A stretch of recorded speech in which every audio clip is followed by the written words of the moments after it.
교도소에 갇힌 진영은 자신의 처지에 대한 모든 원인을 언니 써니의 탓으로 돌려버렸습니다. 그리고 어느 날 그녀는 아주 말도 안 되는 생각 하나를 떠올리게 됐죠.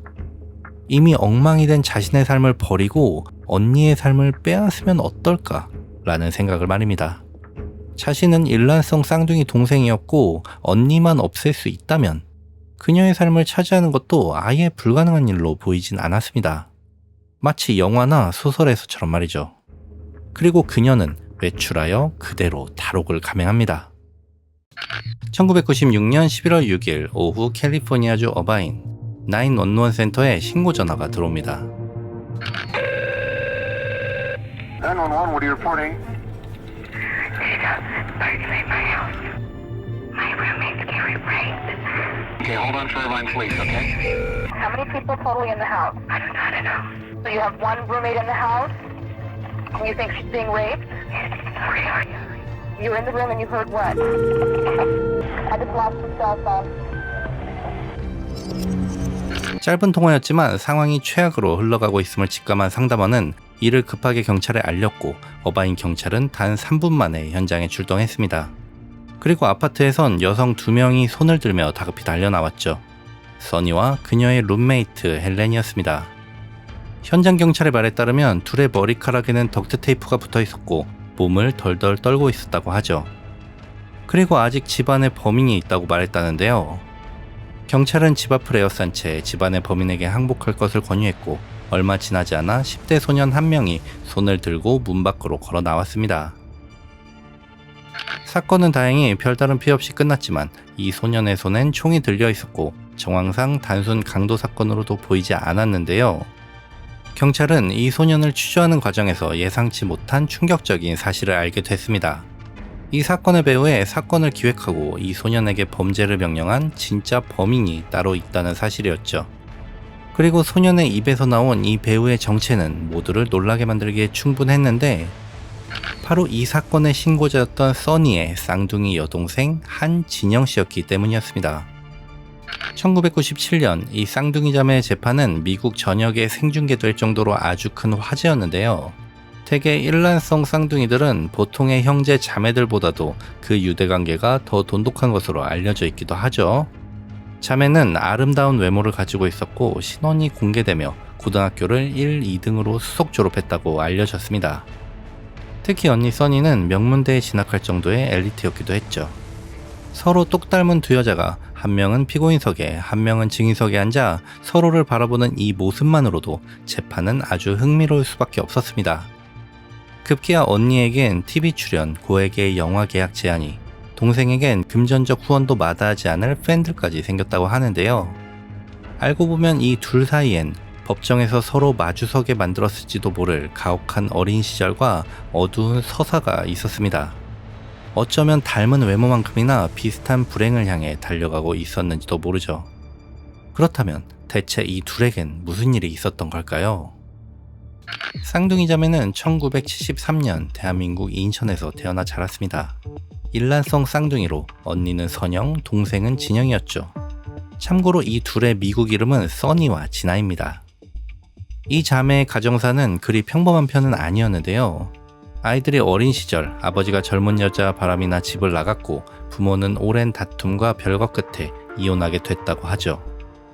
이 과정에서 두 아이는 3년 정도 떨어져 지낸 적도 있었지만 결국 두 아이의 양육권은 어머니 김부준 씨가 가져오게 됐고요. 이후 김부준 씨는 큰 결심을 하게 되는데 아이들이 11살이 되던 해 더 나은 삶을 위해 아이들을 데리고 미국으로 이민을 떠나는 선택을 합니다. 소위 말하는 아메리칸 드림을 쫓아서였죠. 하지만 미국에서의 현실은 김부준 씨의 기대와는 꽤나 달랐다고 하는데요. 두 딸아이를 홀로 키워야 하는 한국인 여성에게 연고도 없고 말도 통하지 않는 낯선 이국 땅에서의 삶은 가혹하기 그지없었습니다. 그녀는 가족의 생계를 위해 카지노 칵테일바에서 웨이트리스로 밤낮 없이 일해야만 했다고 하는데 하지만 안타깝게도 시간이 지나며 그녀는 이 카지노에서 점점 도박에 빠져들었다고 하죠. 그리고 엄마의 도박 중독은 정해진 비극처럼 어린 쌍둥이 자매의 삶도 점차 잠식하기 시작했습니다. 아이들의 엄마는 점점 집을 비우는 날이 늘었고 나중엔 며칠씩 집을 비우기가 일쑤였다고 하는데요. 당시 겨우 12살에 불과했던 자매는 먹을 것조차 변변치 않은 텅 빈 집안에서 서로 의지하며 버텨야 했다고 하죠. 또 자매는 어릴 때부터 동생 진영보다는 언니 써니가 여러 가지 면에서 조금 더 뛰어났다고 하는데 아이들의 엄마 김부준 씨는 외모, 성적, 사소한 행동 하나하나까지 자매를 강박적이다 싶을 만치 비교했다고 합니다. 도박에 빠진 뒤로는 더 심해졌고 말이죠. 어떻게 봐도 좋은 부모의 모습이 아닌 건 확실했습니다. 그럼에도 자매는 여전히 서로를 의지하며 힘든 삶을 버텨냈다고 하는데요. 하지만 자매는 몰랐을 겁니다. 시간이 흐를수록 진영의 마음속엔 늘 부족한 아이라는 열등감이 반대로 써니에게는 이 우월함을 뺏겨선 안 된다는 강박이 자리 잡고 있다는 걸 말이죠. 자매는 자라며 사이가 좋을 때보단 다투는 일이 잦아졌다고 합니다. 보통 사춘기의 쌍둥이들이 대개 그럴 수 있다곤 하지만 이 자매의 경우 그 정도가 수위를 넘어섰다고 하죠. 한번 싸우기 시작하면 걷잡을 수 없을 정도로 폭력성을 드러내기도 했는데 그렇게 두 소녀가 15살이 되던 해 큰 사고가 터지고 말았습니다.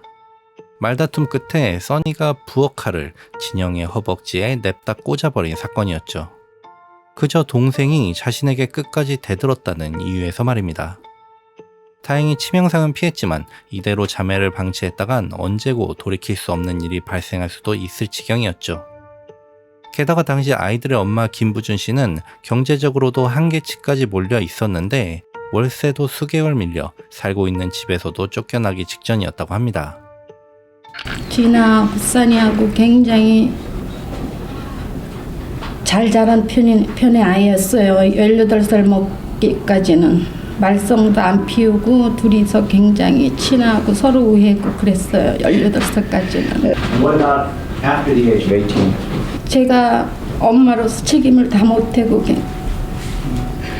어려운 상황에 처해져가지고 진아하고 써니가 이제 사촌 이모네 집으로 가서 살게 됐어요. 5년 동안.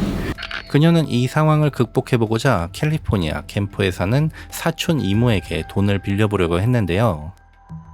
이 사촌 이모가 차라리 아이들을 맡기는 건 어떠냐고 그녀를 적극적으로 설득했고 결국 김부준 씨는 아이들을 5년간 이 가정에 맡기게 됐죠.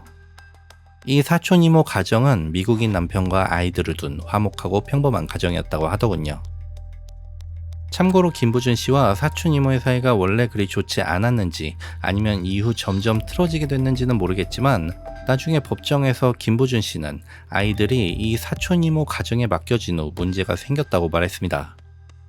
반대로 이 사촌 이모는 아이들을 맡았던 내내 아이들에게 절대 엄마와 연락하지 말 것을 요구했다고 하고 말이죠. 어쨌든 사촌 이모네 집으로 이사온 쌍둥이 자매의 폭력성은 많이 줄어들었다고 합니다. 다만 조금 다른 방식의 경쟁을 시작했는데요. 써니와 진영은 거의 매일을 잠도 아껴가며 공부했다고 합니다. 전학간 학교에서 시험만 치르면 전교 1, 2등은 늘 이 자매의 차지였을 정도로 말이죠. 하지만 글쎄요. 다행이라고 볼 수도 있었지만 긍정적이라고 보기엔 과할 정도의 경쟁이었다고 하는데요. 자매는 세상에 오직 둘만이 서로의 숙적인 듯 경쟁했다고 합니다. 서로 숙제조차 숨기고 보여주지 않을 정도로 말입니다. 그래도 이 지독한 경쟁은 확실히 긍정적인 결과 하나를 만들어내긴 했습니다. 1993년 고등학교 졸업식에 학교 역사상 최초로 이 쌍둥이 자매가 공동 졸업생 대표로 나란히 단상에 오르게 된 것이었죠.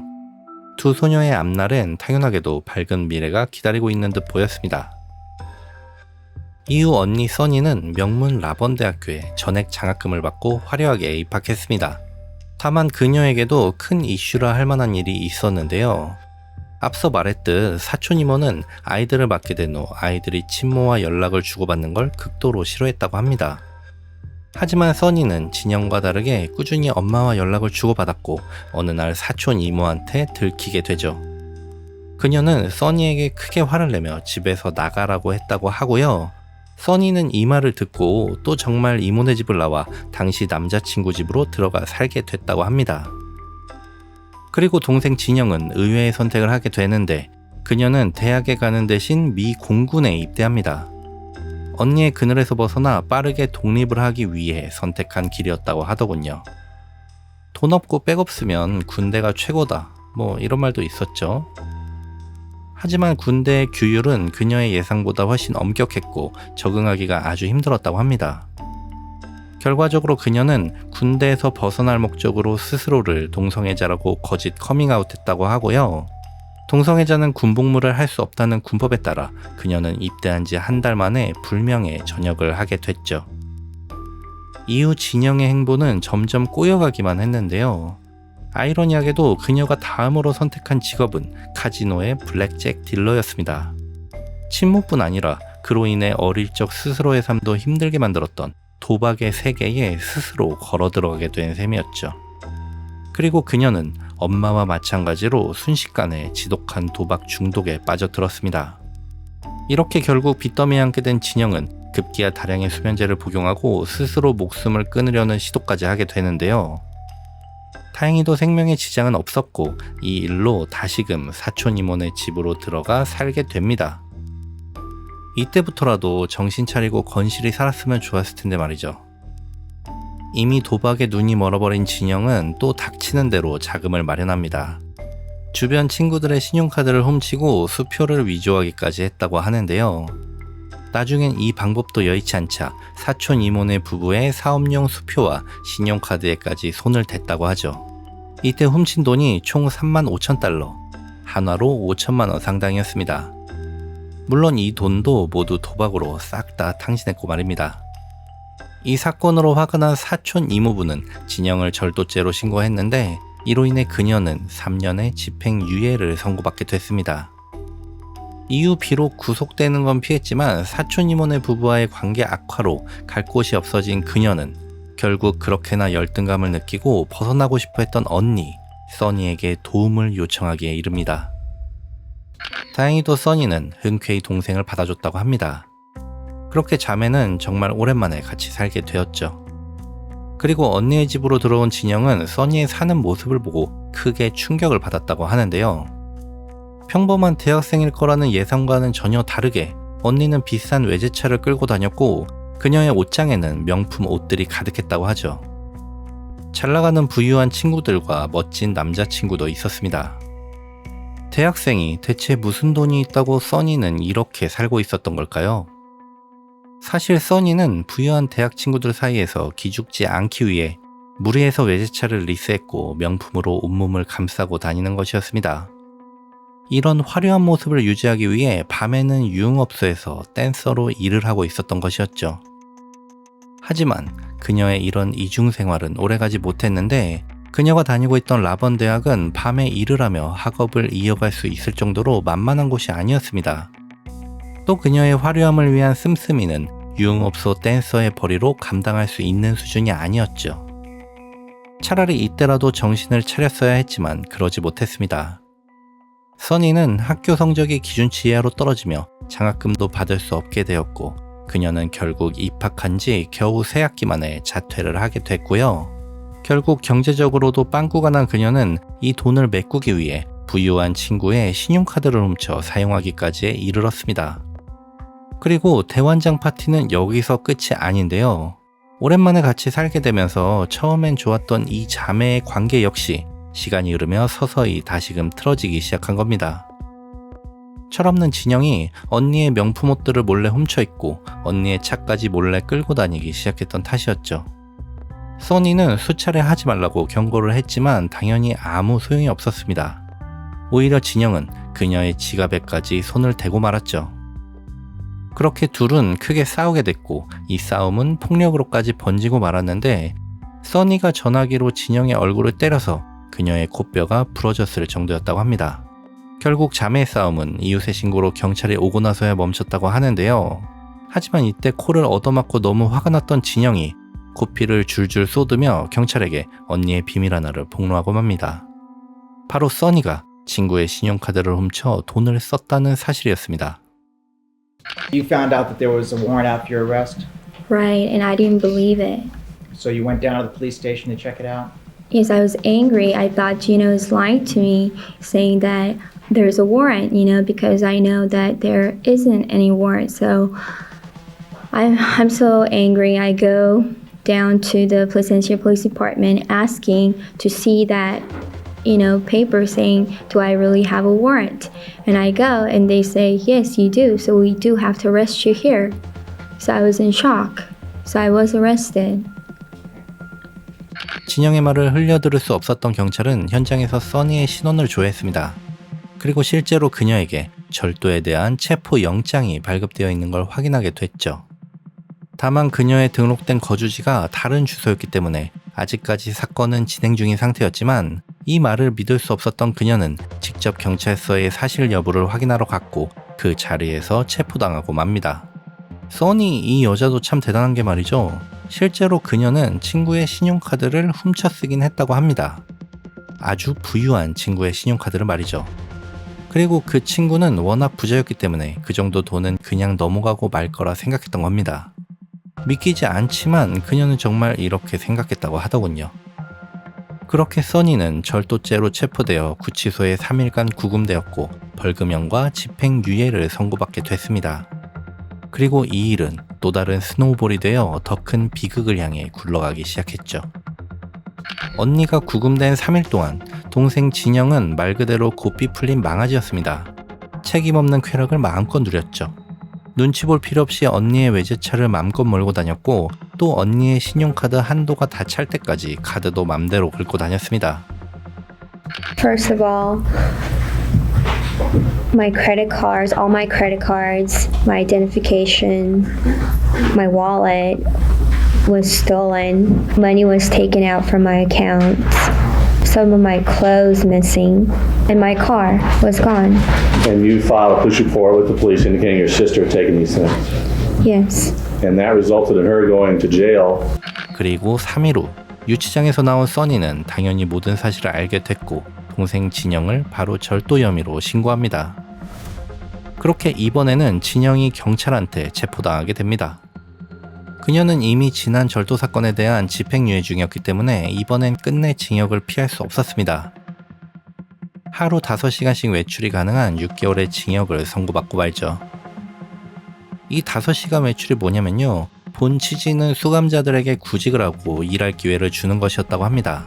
하지만 실제로는 구직 활동은 하지 않고 정말 개인적인 외출의 용도로만 사용하기도 했다더군요. 아무튼 말이죠. 교도소에 갇힌 진영은 자신의 처지에 대한 모든 원인을 언니 써니의 탓으로 돌려버렸습니다. 그리고 어느 날 그녀는 아주 말도 안 되는 생각 하나를 떠올리게 됐죠. 이미 엉망이 된 자신의 삶을 버리고 언니의 삶을 빼앗으면 어떨까 라는 생각을 말입니다. 자신은 일란성 쌍둥이 동생이었고 언니만 없앨 수 있다면 그녀의 삶을 차지하는 것도 아예 불가능한 일로 보이진 않았습니다. 마치 영화나 소설에서처럼 말이죠. 그리고 그녀는 외출하여 그대로 탈옥을 감행합니다. 이후 진영은 어느 게스트하우스에서 도피 생활을 이어가며 자신의 계획을 실행할 사람들을 섭외합니다. 바로 아키샤와 그녀의 친구 로빈이었죠. 언니 집에 두고 온 물건이 있는데 그녀가 돌려주지 않으려 한다. 언니는 어느 갱단의 보스와 만나고 있는데 혹시라도 그와 마주칠까봐 무섭다. 그러니까 본인 대신 언니를 만나 물건을 되찾아주면 보상을 하겠다 라는 말로 둘을 꼬셨습니다. 아키샤와 로빈이 받기로 한 돈은 각각 $80씩이었죠. 11월 5일 밤 그렇게 셋은 진영이 렌트한 차량을 타고 써니의 아파트로 향했습니다. 그런데 진영이 목적지가 가까워지자 말을 살짝 바꾸기 시작했다고 하는데요. 혹시라도 언니가 반항할 경우 폭력을 사용해도 된다. 그러다 그녀가 죽어도 상관이 없다. 이런 말들이었다고 하죠. 그리고 아키샤와 로빈은 물건만 받아다 줄 생각이고 그럴 일은 절대 없을 거라며 선을 그었습니다. So when we went up there, nobody was home. So then after that, I got back in the car and she said I told her she wasn't home and she said that we were gonna wait, that she wasn't gonna waste her time coming up here for nothing, and that we were gonna wait for her. And then that's when she started mentioning the things about that if she didn't kill her sister was gonna kill her first. 셋이 써니의 아파트에 도착했을 때 집엔 아무도 없었다고 하는데요. 셋은 차 안에서 써니를 기다려보기로 했고 진영이 갑자기 또 이상한 말을 했다고 합니다. 써니가 자신을 죽이려 한다며 자신이 먼저 언니를 죽여야 한다고 말이죠. 단순히 물건만 받아다 주면 된다고 했던 말과는 달리 상황이 점점 이상하게 돌아간다 느낀 아키샤와 로빈은 절대 그런 일에 협조할 수 없다고 말하며 진영에게 당장 집에 다시 데려다 줄 것을 요구했다고 합니다. 결과적으로 이날 진영의 계획은 실패로 돌아갔는데 그녀는 로빈을 그녀의 집에 내려주며 혹시 사람을 죽여본 적이 있는지를 묻기도 했다고 하더군요. 하지만 진영은 포기할 생각이 없었습니다. 다음 날인 11월 6일 아침, 그녀는 다시 한번 써니의 집으로 향했죠. 이번에는 역시 이쪽 동네에서 알게 된 16살 아치와 그의 친구인 15살 존과 함께였습니다. 간단한 일처럼 설명된 부탁, 소년들에게 약속된 돈은 각각 $100였죠. She had told him, what I really want you guys to do is help me kill my sister because she's trying to kill me. There was never an agreement that that's what was going to happen, but those statements were made. 그리고 현장이 가까워지자 그녀는 또 말을 바꿨는데 진영이 둘에게 설명한 계획은 위험하기 그지없었습니다. 먼저 잡지 판매원으로 위장한 아치와 존이 써니의 집 문을 두드립니다. 잡지 구매를 권유하는 척 말이죠. 그리고 둘은 문을 열어준 그녀를 순식간에 제압하여 집 안으로 들어가죠. 그녀의 팔다리를 결박하고 화장실에 가둔 뒤 차에서 기다리는 자신에게 알리면 그때 본인이 집으로 올라와 제압당한 언니를 직접 처리하겠다는 계획이었습니다. 그리고 전날과는 달리 어리고 철없는 두 소녀는 얼떨결에 이 일에 동참하고 말았죠. 이들은 먼저 마트에 들러 결박용 덕트 테이프, 밧줄, 그리고 쓰레기 봉투와 락스 등을 구매했습니다. 살해 후 흔적까지 완벽히 지우기 위해서였습니다. 현장에 도착한 진영은 아치에게 총을 건네며 자신과 닮은 여자를 잡으면 된다고 말했다고 합니다. 그렇게 소년들이 벨을 눌렀을 때 문을 열어준 것은 예상과는 달리 써니의 룸메이트 헬렌이었습니다. 잡지 구매를 권했지만 헬렌이 거부하며 문을 닫으려 했고 이들은 순식간에 문을 열고 들어가 헬렌을 덮쳤죠. 그리고 이때 샤워를 하다가 이 소란을 눈치챈 써니가 911에 신고 전화를 하게 된 것이었습니다. So you have one roommate in the house, and you think she's being raped? You were in the room and you heard what? 신고 도중 화장실에 들어온 아치가 써니의 머리에 권총을 겨눴고 통화는 끊어지게 된 것이었고 말입니다. 두 소녀는 계획대로 헬렌과 써니의 손과 발을 묶고 입에는 덕트 테이프를 붙인 채 이들을 욕조에 강제로 무릎 꿇려 앉혔습니다. 그리고 아치가 결박된 둘을 감시하는 사이 존이 진영을 부르기 위해 그녀의 차로 향했지만 그땐 이미 저 멀리서 경찰의 사이렌 소리가 들려오고 있었죠.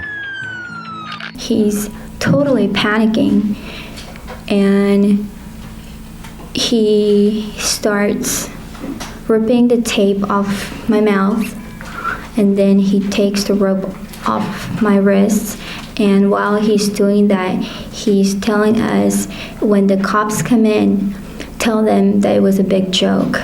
Nothing happened. We were playing games. 사이렌 소리가 점점 가까워오고 홀로 남아있던 아치는 당황하는 듯 보였다고 합니다. 결국 들고 있던 권총을 숨기더니 급하게 두 여성의 결박을 풀어주기 시작했다고 하죠. 그러면서 경찰에겐 이 모든 게 그냥 장난이었다고 얘기해달라며 빌었다고 합니다. 하지만 그녀들이 이 부탁을 들어줄 이유는 전혀 없었죠. 아치는 현행범으로 체포되고 맙니다. 그럼 이때 진영과 존은 무엇 하고 있었을까요? 아파트 건너편 주차장에서 대기하고 있던 진영은 상황이 틀어지자 급히 차를 몰아 존과 함께 도주했다고 합니다. 그녀는 도주하는 와중에도 은행에 들러 훔친 써니의 신분증을 이용해 그녀의 계좌에서 $5,000를 인출하는 대범함을 보이기도 했는데요. 꼬리가 길면 밟힌다고 했던가요? 결국 둘은 멕시코 국경 부근 샌디에이고 공항 어느 렌터카 업체에서 잠복 중이던 경찰들에게 포위되어 체포되고 맙니다. 참 어이가 없는 게요. 이들은 국경을 넘기 전 타고 있던 렌트카를 반납하고 언니 명의로 새 차량을 장기 리스하려고 했다더군요. 장기 리스 계약 과정에 써니에 대한 신용조회가 있었고 이를 확인한 경찰이 미리 잠복을 했던 덕에 그녀를 쉽게 체포할 수 있었죠. 차라리 그냥 빨리 도망을 가는 게 낫지 않았을까요? 그렇게 진영은 체포되어 압송되는 순간까지 스스로를 써니 한이라고 주장하며 난리를 쳤다고 합니다. 그녀가 반납하기 위해 끌고 온 렌트카 트렁크에서는 언니를 묶었던 것과 똑같은 밧줄과 락스, 쓰레기 봉투, 청소용품이 발견됐고 덕트 테이프를 포함해 이 모든 걸 구매한 영수증도 발견되었습니다. 그리고 경찰들은 이를 살인 처방전이라고 칭했습니다. 진영이 체포되고 조사 과정에 그녀는 교도소 수감 시절 다른 교도소 수감자들에게 자신의 계획을 전부 떠벌리고 다닌 것으로도 밝혀졌는데요. 다른 수감자들의 증언, 써니의 아파트를 함께 갔었던 아키샤와 로빈, 공범 소년들의 진술, 경찰이 수집한 모든 증거들은 단 하나의 진실을 가리키고 있었습니다. 바로 진영이 언니 써니를 살해하고 그 신분을 탈취하려 했다는 사실을 말입니다. 하지만 재판은 모두가 생각했던 것과는 조금 다른 방향으로 흘러가게 됐죠. 이 명백한 사실들 앞에서도 끝까지 고개를 젓는 단 한 사람이 있었으니 바로 피해 당사자인 써니였습니다. Well, if this was a gun, it was pointing to me like this. Face down, knees down. 써니는 집에 들어온 강도들이 자신을 살해할 수도 있었다는 당시 상황을 명확하게 인지하고 있었지만 그러면서도 이 일의 배후에 동생이 있었고 동생이 자신을 살해하려고 했다는 부분에 대해서는 전혀 인정하려 하지 않았습니다. 검찰 측은 써니에게 진영이 그녀를 살해하려고 했다는 동기를 증명하기 위해 애썼지만 전혀 소용이 없었다고 하죠. I mean, starting from, when we were 10, come on, we hit each other, we grab each other's hair, we scratch each other, we pinch each other. We're sisters, we fight. 써니는 흔한 자매들 간의 다툼일 뿐이라고 주장했습니다. 그저 조금 과했을 뿐이라고 말이죠. I don't believe that she tried to kill me. That's just totally nonsense. There's no motive. 실제 써니는 리자 쇼에 출연해 동생이 자신을 죽이려 하지 않았다고 말합니다. 그리고 이를 본 모두는 경악했습니다. 한편으로 생각해보면 가족이, 그것도 쌍둥이 동생이 날 죽이려 했다는 사실을 받아들이는 게 쉽진 않았을 겁니다. 그녀와 심리 상담을 진행했던 의사의 소견에 따르면 그녀가 이 상황 자체를 전혀 받아들이지 못하는 것 같다는 정신 분석도 있었습니다. Miss Han, you're still under oath. You were late this morning. Could you tell me why? Okay. I told two people already. What happened was, yesterday I had a big fight with my mom, and then I argued with my boyfriend, and he was so rude, and then we just ended up breaking up again. So what I did was I went to the drugstore and bought 3 boxes of sleeping pills. Counsel, what would you like the court to do at this time? It appears to me that the witness is incompetent at this point, unable to coherently answer questions. And I believe if I heard right, she's taken sleeping pills.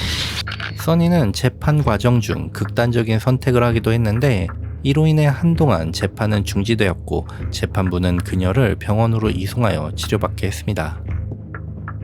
When asked why she took the sleeping pills, she made the comment that she was angry, upset, and said, I want to kill myself. 이후 써니는 몸 상태를 회복한 후 다시 법정에 서서 끝까지 동생의 선처를 호소했습니다. Feeling at one point as though your mother had abandoned the both of you? Yes.